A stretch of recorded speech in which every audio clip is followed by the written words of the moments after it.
Waalaikumsalam Waalaikumsalam warahmatullahi warahmatullahi wabarakatuh.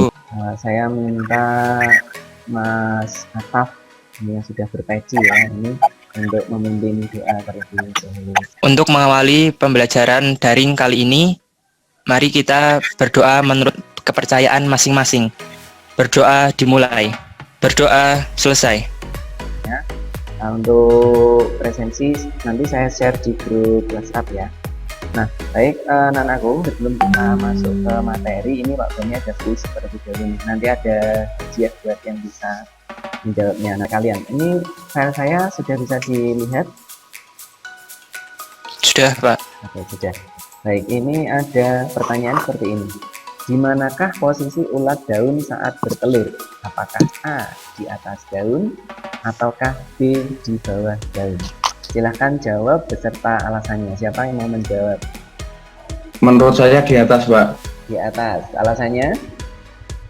Karena saya sering lihat itu di daun-daun tanaman di rumah saya itu kayak ada ya kayak sejenis telur-telur kepomong gitu, Pak. Tapi tidak tahu itu telur ulat apa bukan. Oke, siap. Yang Tapi lain?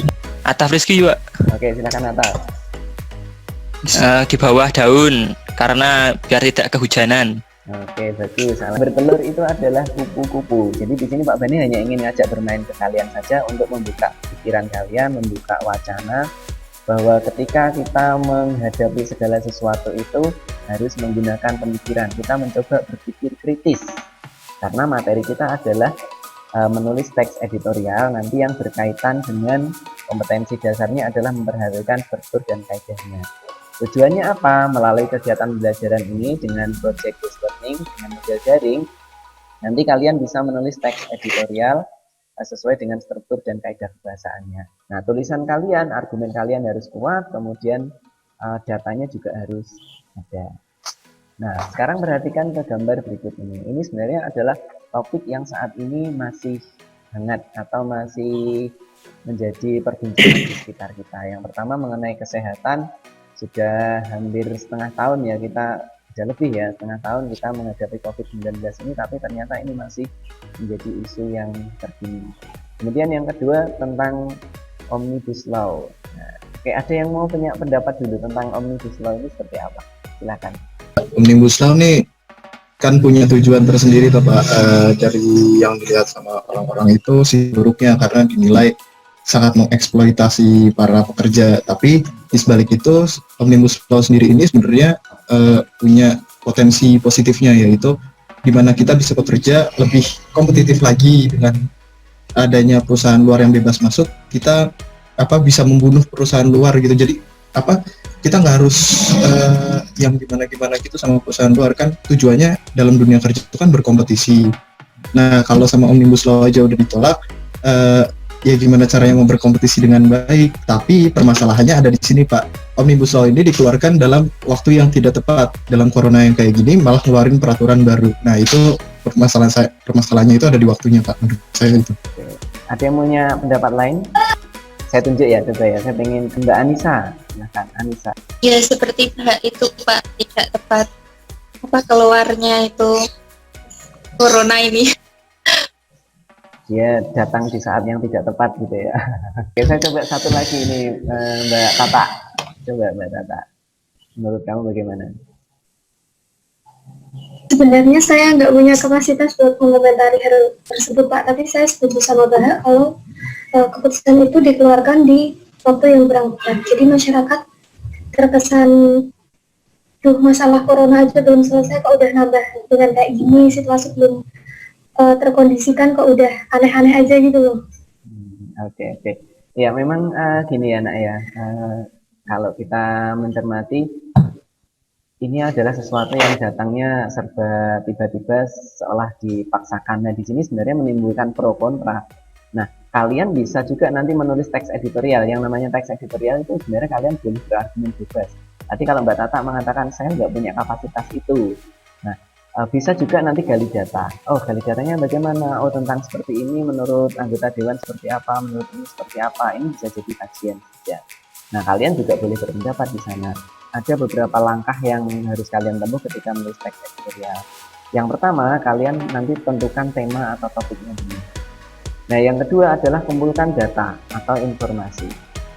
Kemudian yang ketiga adalah mengemukakan argumen. Nah, argumen ini salah satu penguat dari teks editorial yang akan kalian buat. Kita akan harus bisa membedakan antara fakta dengan opini. Bedanya fakta dengan opini apa? Kalau menurut saya, fakta itu yang berdasarkan data-data yang memang sudah valid. Kalau opini itu bisa dari pendapat diri kita sendiri mengenai masalah yang terjadi. Nah, berikutnya setelah kalian menuliskan mengemukakan opini, baru tulis solusinya. Jadi setelah kalian punya tadi data, punya fakta, kemudian ada argumen yang kalian kemukakan, kemudian kalian tulis solusinya atau rekomendasinya di kalimat terakhir sesuai dengan paragraf atau teks yang kalian buat. Jangan lupa menuliskan solusinya. Untuk menulis teks editorial sesuai dengan yang kita pelajari, kalian harus menulis sesuai dengan strukturnya. Jadi kalau misalnya kalian membuat 10 paragraf, maka paragraf pertama itu harus berupa pernyataan pendapat atau tesis. Nah, tesis ini adalah pendapat yang berisi tentang topik. Topik yang kamu bahas itu tentang apa? Ini harus masuk di bagian tesis. Nah, bagian yang kedua adalah argumentasi. Di argumentasi ini kalian boleh mengemukakan, mungkin kalau tadi 10 paragraf bisa dibuat yang paragraf pertamanya adalah argumen, kemudian 2-9-nya adalah argumentasi, baru paragraf ke-10-nya adalah reiteration atau pernyataan ulang pendapat. Ini hal-hal yang harus kalian sampaikan. Nah, berikutnya langkah ketiga, yaitu kalau tadi di langkah pertama itu adalah pasca menulis. Nah, langkah berikutnya kalian lakukan proses menulis. Lakukan menulis saja, jangan takut salah. Pokoknya tulis saja sesuai dengan kemampuan kalian. Lakukan proses mulai dari mengetik, kemudian mencoret-coret dan lain sebagainya. Nah, baru di langkah terakhir yaitu pasca menulis. Kalau tadi ada pra menulis, mengumpulkan data dan lain sebagainya, kemudian langkah menulis. Di pasca menulis ini nanti kalian baca ulang, cermati lagi, kemudian sunting ejaannya bagaimana, tata bacanya seperti apa. Kalau perlu gunakan pedoman umum ejaan bahasa Indonesia dan KBBI. Yang terakhir sebelum kita tutup di pembelajaran hari ini, nanti untuk format penulisannya kalian akan saya berikan tautan, bisa kalian unduh di sana. Ada yang mau ditanyakan dulu mengenai tahapan-tahapan menulis ini, penugasannya bagaimana? Itu strukturnya ada tesis, argumen, sama penegasan ulang, Pak. Terus itu yang penegasan ulang itu isinya menegaskan ulang tentang argumen kita atau memberi solusi atau bagaimana ya, Pak? Oke, pertanyaannya bagus. Di bagian terakhir itu yang namanya penegasan ulang itu adalah mengulang di paragraf pertama tetapi diberikan solusi. Ya, ada batasannya penegasan ulang ada batasnya nggak, Pak?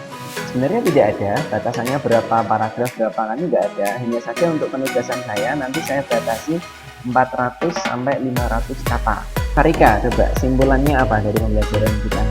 Jadi kesimpulan dari pembelajaran hari ini yaitu struktur tentang pembahasan teks editorial. Ayo, Pak. Silakan, Ataf. Jadi yang saya pahami dari penjelasan tadi, kita bebas berpendapat. Ketika di teks editorial kita bebas berpendapat, namun kita juga harus melampirkan argumentasi yang jelas dari ahli. Secara sederhana simpulan kalian sebenarnya sudah sangat bagus, namun saya tambahkan lagi bahwa untuk materi ini simpulannya ketika kalian menulis teks editorial ada beberapa tahapan yang harus kalian lakukan, mulai dari menulis, kemudian menulis, kemudian pasca menulis. Kemudian kalau teks editorial itu juga harus tulis sesuai dengan struktur dan bahasaan yang benar. Baik, itu saja anak-anakku untuk kesempatan pada pagi menjelang siang hari ini. Kalau ada kata-kata dari Pak Bani yang kurang berkenan, Pak Bani mohon maaf. Saya akhiri. Assalamualaikum Waalaikumsalam warahmatullahi wabarakatuh. Waalaikumsalam warahmatullahi wabarakatuh.